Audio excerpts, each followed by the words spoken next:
semula. Kitab Taurat diingatkan, Bani Israel kembali beriman. Nabi Uzair tanda kuasa Allah, menghidupkan jasad yang mati. Uzair yang soleh berjalan, melihat negeri yang musnah hancur. Terlintas dalam pikirannya, bagaimana Allah akan menghidupkan ini.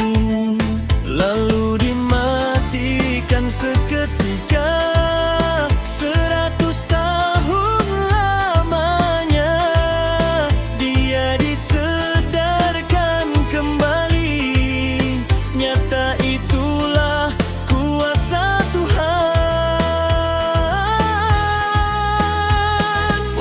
Uzair alaihi salam, Uzair alaihi salam, Uzair alaihi salam, Uzair alaihi salam. Uzair ditugaskan Allah menyampaikan wahyu Taurat semula. Bani Israel kembali taat, mengenal agama, menyembah Allah. Namun mereka melampaui batas, mengangkat Uzair sebagai anak Tuhan. Allah menafikan dusta mereka, menjadi pengajaran.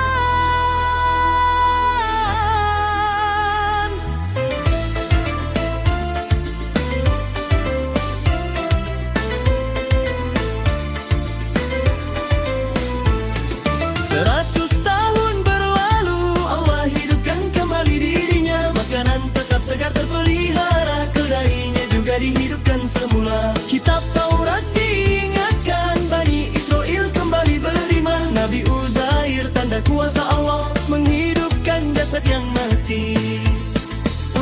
Uzair alaihi salam, Uzair alaihi salam, Uzair alaihi salam, Uzair alaihi salam, Uzair alaihi salam, Uzair alaihi salam, Uzair alaihi salam, Uzair